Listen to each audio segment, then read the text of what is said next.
نیچی محفل میں جب مناظرہ ختم ہو گیا تو پادری نے کہا تمہارے پاس قرآن مجید کے قرآن ہونے کی کیا دلیل ہے؟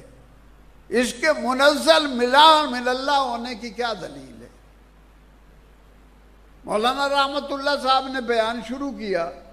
اس نے کہا اصل بات یہ نہیں ہے کہ میں آپ سے پوچھتا، میں خود بتاتا ہوں. آپ میں عیسائی ہوں، میں خود بتاتا ہوں قرآن مجید منزل من اللہ ہے، کسی انسان کے دماغ کی چیز نہیں ہے. انہوں نے کہا بتائیں. کہا دیکھیے ہماری ایک انگلینڈ کی بہت بڑی پارلیمنٹ ہے، اس میں جو ممبر ہیں وہ تعلیم یافتہ ہیں،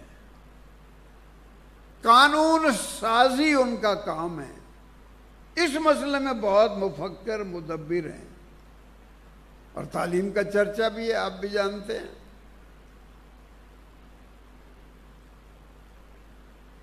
انہوں نے کہا یہ آپ کو معلوم ہے کہ پارلیمنٹ کی مدت کیوں رکھی جاتی ہے؟ 4 سال، 3 سال، 5 سال، یہ کس لیے ہے؟ آج خود اس نے وضاحت کی کہ یہ اس لیے ہے، یہ سارے مدمغ لوگ، یہ سارے مفکر، یہ سارے قانون ساز اسمبلی میں بیٹھے ہوئے ہیں، جب یہ قانون بناتے ہیں تو 6 مہینے کے بعد، 10 مہینے کے بعد، حالات کی تبدیلی کے بعد ان کے بنائے ہوئے اس قانون میں ترمیم کی ضرورت پیش آ جاتی ہے، اس کی اصلاح کی ضرورت پیش آ جاتی ہے. تو پھر یہ اکٹھے بیٹھتے ہیں، پھر یہ مل کے سارے پھر ایک قانون کی ترمیم لاتے ہیں، اگلے سال پھر، تیسرے سال پھر، چوتھے سال پھر، یہ سلسلہ چلتا رہتا ہے اسمبلیوں. اس نے کہا میں یہ کہتا ہوں اس تجربے کی بنیاد پر اگر ساری دنیا کے لوگ بھی آ جائیں تعلیم یافتہ فلاسفر اور قانون داز، وہ سارے مل کے قانون بنائیں تو سال کے بعد، 6 مہینے کے بعد حالات کی تبدیلی ان کو مجبور کر دے گی کہ ان میں تم ترمیم کرو، اس میں تم اصلاح کرو. اس نے کہا ایسا ہے یا نہیں ہے؟ انہوں نے کہا ایسا ہے.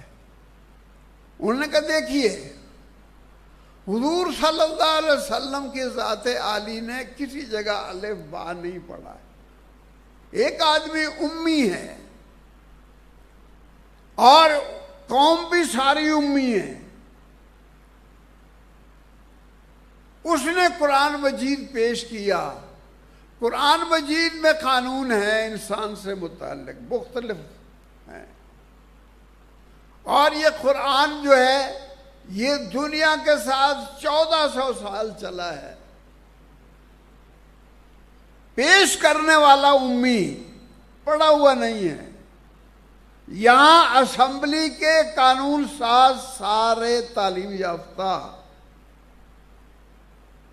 اور وہاں امی ہے، اس میں احکامات موجود ہیں. 1400 سال ہو گئے، ایک ترمیم کی ضرورت بھی پیش نہیں آئی. دینے والا جو ہے وہ دوسرے لفظوں میں ان پڑھ ہے.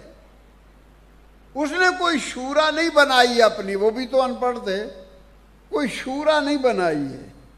جو قانون دیا ہے 1400 سال کا عرصہ معمولی نہیں ہے. اس عرصے میں کسی اصلاح اور کسی ترمیم کی ضرورت پیش نہیں آئی. یہ اس بات کی دلیل ہے کہ یہ کتاب کسی انسان کی دماغ کی بات نہیں.